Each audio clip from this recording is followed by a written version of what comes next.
Welcome to the third David Bohm Society video update. In this update, we'll be having a conversation with Howard Ward, our newest board member, who has extensive experience in Dialog. We'll be going into some of his background and experiences with Dialog and some thoughts for the future. We'll also briefly touch on some of the projects we have in the works related to Dialog. And our next update will be in the new year. It is December 15 in 2018. My name is Matthew Kapowski. I'm the Executive Director of the David Bohm Society, and I'm here with our new board member today, Howard Ward.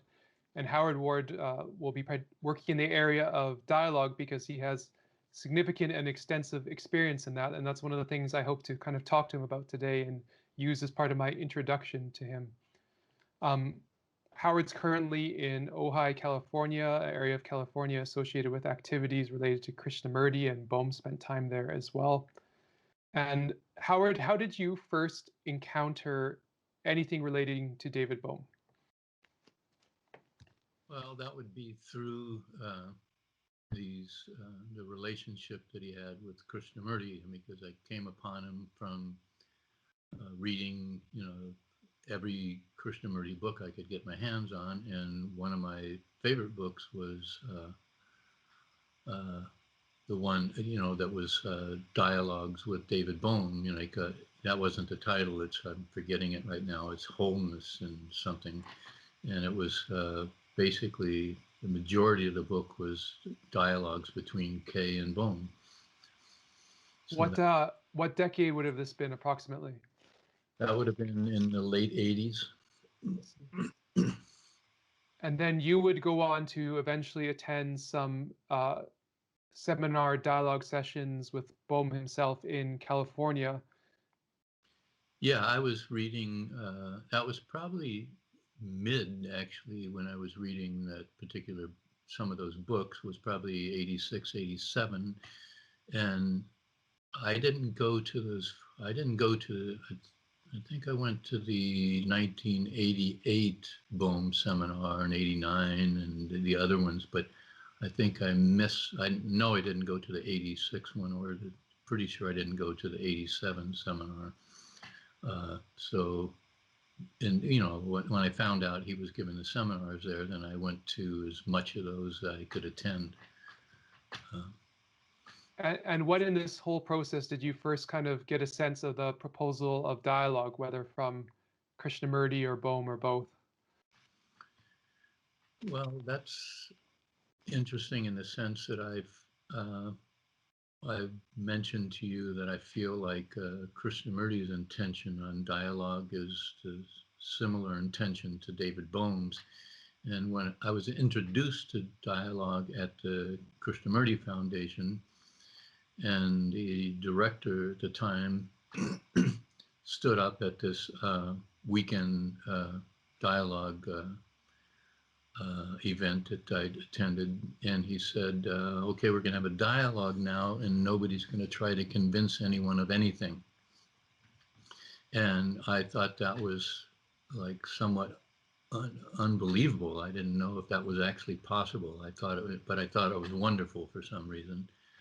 And so I had already been caught by the dialogue bug right at that moment. And so I was interested in finding out anything and everything I could find out about the nature of dialogue. And then, of course, coming across Bohm's dialogue proposal and his interest of dialogue with Kay, I was deeply interested in all of that. I first encountered Bohm's work when I was 18, but he was, of course, passed by that time, so I've never met the man. So I'm curious if you could describe your experience of being at the seminars with him. Yeah, the only time I really had a one-on-one conversation with him was we were just at the what do they call it, the snack table, just in the intermission, just mingling around, and he and I were at the getting something at the table and just exchange hellos and highs and stuff like that. But a very amazingly gentle human being and kind. And then, of course, I had the wonderful pleasure to be in the optional dialogue that they had on the Mondays after the weekends and the seminars. And there was in Bohm and about 45 other people were in this big giant circle. And it was an amazing experience. It was probably the only one that I've had that was like David Bohm's suggestion that it was, if it was all possible, to be in a group of like 40 people, because you get a much deeper sense of this microcosm of the macrocosm. You get a felt sense of the this movement, this general movement of thought through humanity. You can actually feel it. You know, like, and in the small groups, that's not quite doesn't quite reach to that level, but it's very difficult to get 40 people in a room like that that can actually, you know, stay focused on the dialogue. But it worked because it occurred after the weekend of people being together, you know, going through the seminar with David. So we were all sort of prepared to be in a big room together with each other and focused on having a dialogue. But most of the other dialogue experiences, you have new people coming in and out and getting used to each other. And so the idea of having that large of a group is quite unusual. And so it was an amazing experience. So I feel like I see through that experience why Bohm was suggesting a large group would have that sort of significance to it. Right. It's yeah, I can imagine quite a bit of difficulties getting that many people together, but that doesn't mean it shouldn't be on the table as one of the options of what we should be experimenting with and trying. So Yeah. it sounds like that's almost 3 decades more or less, plus minus a year or two in there of significant dialogue interest. And uh, the year Bohm stopped doing those seminars is escaping me at the moment. But what was kind of the next transition point for you after you were no longer attending or those seminars were no longer being held or offered? Well, for me, it's been just continually this, you know, like attending dialogues. I mean, being close to Ojai, I had the Krishnamurti Foundation always had the dialogues going on, and then I uh, started some with other friends, you know, like down in the LA area, and you know, tried a number of different experiments of dialogue and groups. They would last for a few years and die out, and then but I generally, through the luxury of being in this area, you know, like there's these dialogues will pop up or people will be interested in starting them, and and I still have a couple that I do monthly of my own, you know, like so, and so it was just continuing that same kind of activity of just exploring. I mean, I did it online too. I looked for any kind of way to introduce, you know, like this different way of being together rather than, you know, like in some sort of adversarial relationship, but in this kind of win-win type situation that Bohm talked about, like where if anyone in the group has an insight, the group benefits. Like so, it was just you know, I just continued to look for any way that I could be involved in or encourage these types of groups to occur, because this different way of openly exploring together was just obviously, you know, like what we need to do together. Right. And you're still active in groups to this day. Yes, Nice. even now that I'm up in Ojai, even more so than normal. Right. Yeah. That's good to know. And we appreciate having you here. One thing that we're going to rely on Howard for too is we do get people inquiring to us about uh, the process of starting a dialogue group. And we have a website coming out. It'll be bohmdialogue.org. We'll announce it when it's ready, but we kind of want to increase the guidance in this area. We also have the website dialogue.directory that lists or is a place where anyone can list any Bohm group in the entire world. So do check that out as well. Howard, one question I had for you is a question that seems to come up quite often. Dialogue was a experiment that Bohm sketched out a vision for and attempted himself, but it seemed like it was an experiment that had difficulties along the way. And even Bohm himself said, he's not trying to fix the method, rather he's trying to engage in the process of communication itself and see what difficulties arise when we do that. So it's not that we have this whole methodology laid out that we, adhere to in a mechanical way, but it hasn't been the easiest of experiments either. Bohm himself uh, noticed that his vision of dialogue was kind of being taken out of context and used in more limited context, say certain kind of business settings where he wasn't intending it to be used in his name for, and also just this idea of people have work to do outside of the dialogue group. So Mhm. you kind of touched on this a little bit, but I kind of like to hear from you, given your extensive observation experience in dialogue groups. What is the potential you've seen of this process? What is the promise you seem to feel that it does or doesn't have? And how sufficiently do you think this experiment has been carried out, or do you feel we're just kind of scratching the surface and we haven't really had a chance to properly carry it out? Well, what I feel this process is about is knowing oneself. And, what Kay talked about was observing oneself in relationship. And so to me, it's not something you do once in a while. It's actually a lifestyle. It's, so whether it's in a group, which, as Bohm seemed to appropriately point out, we all have these, various ideas about absolute necessity of things that you don't question, and because you think that they're absolutely so. And when you get into a dialogue relationship, if that comes out into the group, there's likely someone who's going to question that.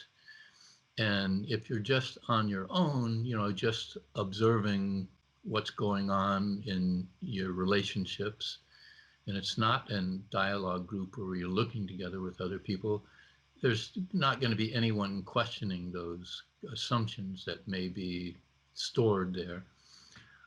So so it offers the dialogue group offers a different kind of relationship, like that, where you're looking together with others, and then, but I think it's equally informative to be observing oneself outside of the dialogue groups and observing what thought is doing. And uh, it's the same thing, but it's like it has a different dynamic when you bring these assumptions out into the room with a group of other people, to where it can, the ones that you wouldn't normally question maybe can be questioned by others.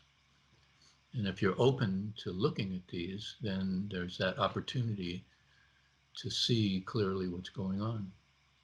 And in your experience, has this shared activity of examining assumptions occurred in some of the groups that you've been part of?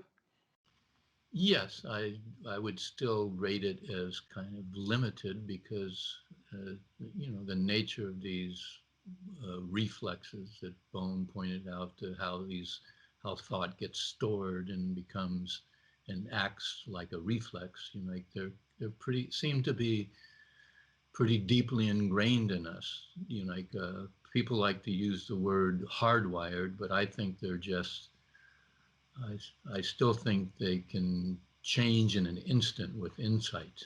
So I don't think they're hardwired. I think they're just very habitually there in the conditioning. Like, so it's, there's a lot of, well, as Bohm talks about, there's a lot of distraction and, you know, like built into the system of ways that thought distracts attention away from seeing what it's doing. You know, like it has all kinds of built-in ways of diverting attention away from seeing what it's doing. So that's what you generally will experience in any kind of you know, like relationship or, you know, like a conversation or in a dialogue group. Those, you know, like patterns will be operating. But, you know, on the upside, they're coming out for observation. They're available there to see what thought is doing. Yes, and I guess seeing what thought is doing is kind of the central tenet of Bohm and Krishnamurti's proposals. Mm-hmm. Bohm, in his proposal of dialogue, took it even further in saying that it may be one of the best ways to explore the crises facing humanity. And in one sense, dialogue's kind of a ubiquitous proposal because anytime you get people together, people have to work together, which means to communicate together, to share mind together, to uh, share, you know, significance, value, purpose together. Mm-hmm. So in a way, I kind of see that dialogue as a proposal is very uh, applicable in many domains because anytime you want to do anything involving people, it's almost like it's hard to find a situation where dialogue wouldn't apply. Mm-hmm. But do you agree with the Bohm sentiment that this is a necessary, I don't want to use the word methodology, but a kind of a necessary spirit of exploration if humanity is really going to get together and do some very meaningful things to address some of the incoherence that there is? I would say absolutely. I have loosened up a little bit on that in the sense of initially I felt like this kind of dialogue was the only real dialogue. And I feel like whenever we're together, in a sense, we're trying to make sense of what's going on. But dialogue, but Bohm dialogue gives you some pointers as to where the blockages are.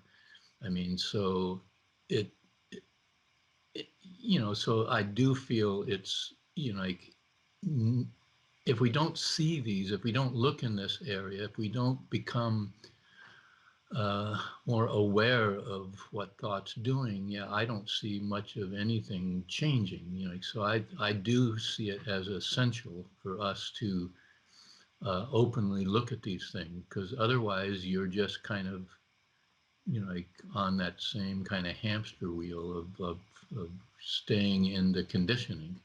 Right.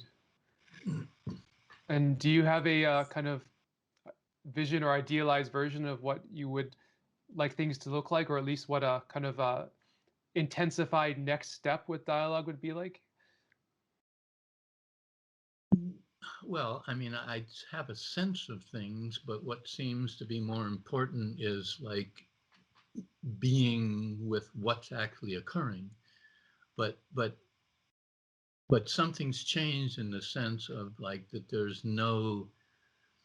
uh, there's no movement on this end of coming from me of trying to convince anyone. There's an invitation now to, well, let's look, you know, let's find out together. So there's no pushing back or something. If there's the continual invitation to, well, let's look and see, is that the case? Let's, you know, so the dynamic has changed from like some kind of polarization or some kind of adversarial structure to an openness to whatever's present, you know, like, and an invitation to, well, let's look, rather than having the confrontation between one belief and another belief. Now there's, let's look together as two interested human beings. I enjoy that phrase. Let's look together. It's kind of surprising it hasn't made its place into our culture as a uh, you know, a standard mode of approaching certain things. Mm-hmm. Now, one of the projects that we have at the David Bohm Society is a Together First project, and one of the things we'll be doing with that project is kind of making it easier for people to start pre-dialogue groups, just groups where people can, in their area, if they're interested in these kind of proposals, like the proposal about Bohm dialogue and the proposals about thought and how to give attention to thought, could start a group that doesn't necessarily have to attempt dialogue right away, but at least gets uh, an opportunity to hear the proposals and discuss them in that group. But is there a general advice you would provide to someone who's saying that they've encountered Bohm's vision of dialogue and they find it interesting, and there may or may not be that many people in their area that are interested in it? How would you recommend to them that they go about exploring this interest further? Well, that's a good question. I feel like, like that you need to just, like step into this relationship, step into each relationship is really, you're stepping into the unknown. If you're open to looking together with another person, you're really stepping out of you're not carrying all of this known baggage into the relationship. You're exploring, you're there present with the actual relationship. So, and you're not gonna know what's going to happen next. And the only way to find, and to me, that's, you're going to discover who or what you are in that actual movement.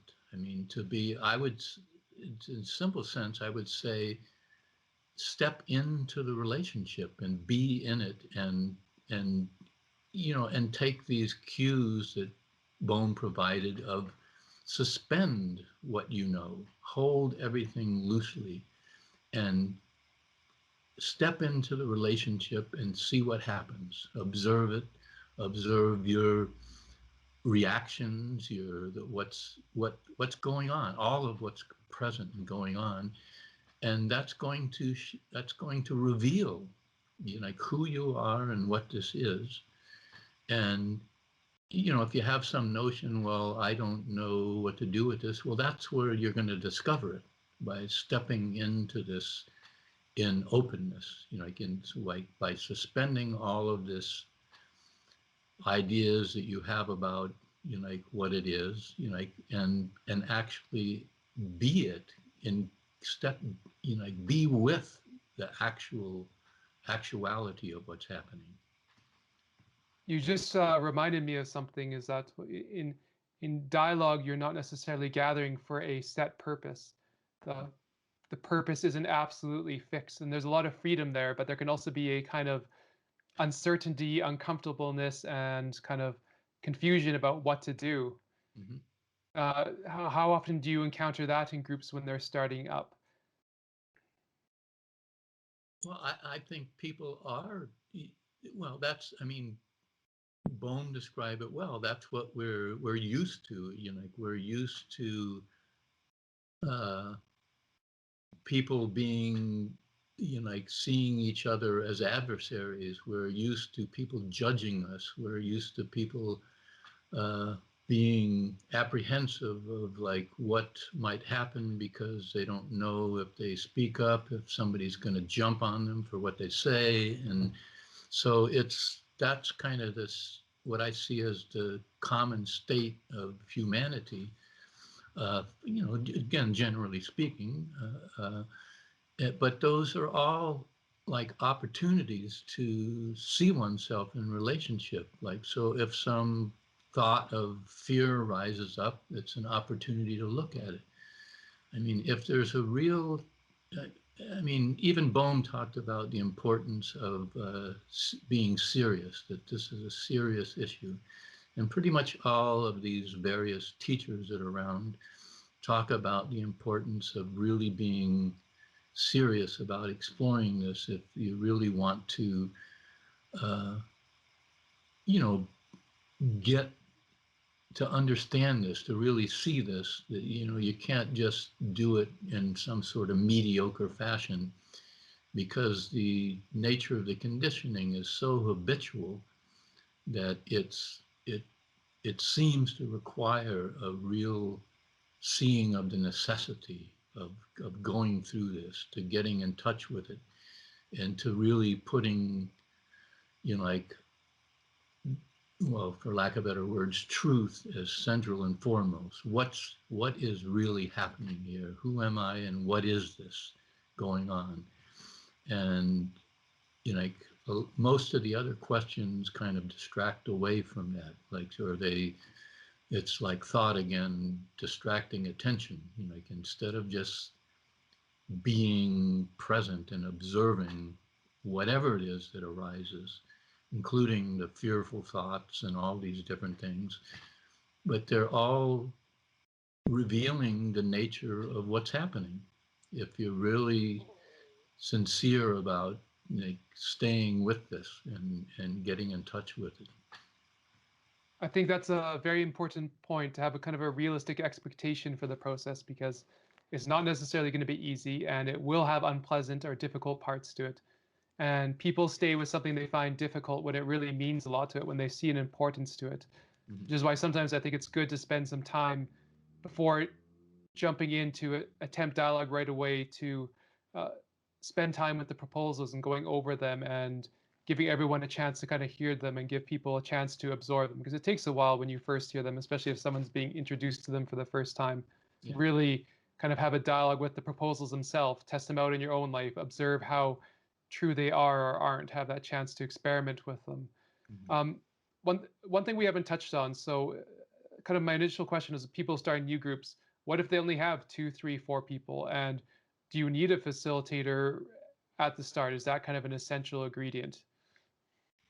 Well, I think that is helpful. Like, if there is someone that actually has, like, familiarized themselves with this, like the dialogue proposal. I think if you really look at that, and I think it's a good idea, like you said, and I think Bohm even suggested that too, that, initially you would start by looking at what is it we're going to do, like, and because it really is outside of the norm for most of our relationships, where we really do tend to meet one another as me and the other, like, as kind of set up as kind of adversarial almost by nature. And but when I looked around to see, is there any place that we have some familiarity with something related to this, and it's like the way that we talk with our best friend. Like, we can walk along, just like Krishnamurti said, like, with as two friends just walking along, having conversation and looking. We do that with our best friends, that we trust and we listen to openly, and because we hold our views loosely often when we listen and we look with someone who we deeply trust as someone who cares about us. And dialogue's an invitation to kind of step into that same kind of relationship of friends, just openly looking together, like in affection. And to me, that's like the spirit of this dialogue, is we're meeting as fellow human beings that are interested in looking together. And but sadly, we only kind of have that kind of relationship with those really trusted friends. But so it's just, when you try to explain this to people, it's kind of like, if you've never seen an orange before and somebody tries to, let's have an orange or something, they don't really know what it is, because it's just so uncommon in our, like, everyday relationships. So it does seem important to kind of look at this first and see what is it we're going to do, like, and because it may be quite different than most of our relationships. That's I think, a very, very important point, that Bohm was proposing something new and very different. Even though he used that word dialogue, it's very different from other forms of dialogue that's come before. I've actually noticed that difficulty in discussing it, because it has the word dialogue. Mm-hmm. People can, very quickly reduce it to the dialogues they're familiar with. But you Mm-hmm. have to take some time to really get a sense for the vision there, because something very different is being proposed. than even the familiar forms of dialogue. But I really appreciate you giving these explanations, not just from the theory of dialogue, but from your extensive experience with it. I think you've done a really good job of that throughout this conversation, and very happy to have you as part of the society. We have a contact us section on the David Bohm website, so please, if you have a dialogue group that we're not aware of, please do contact us.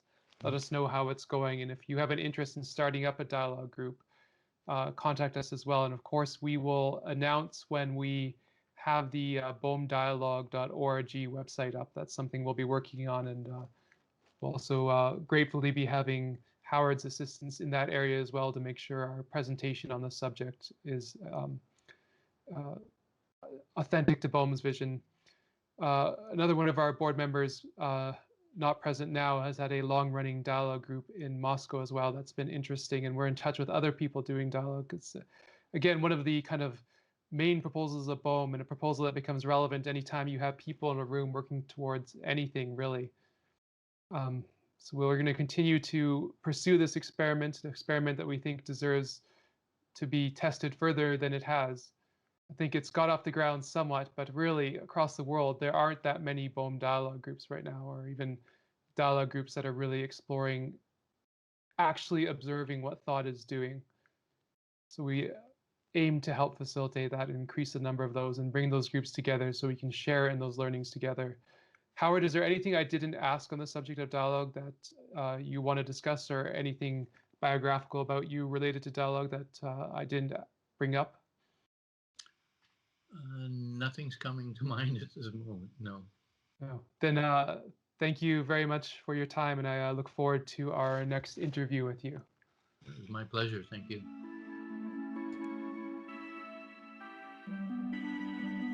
dbohm.com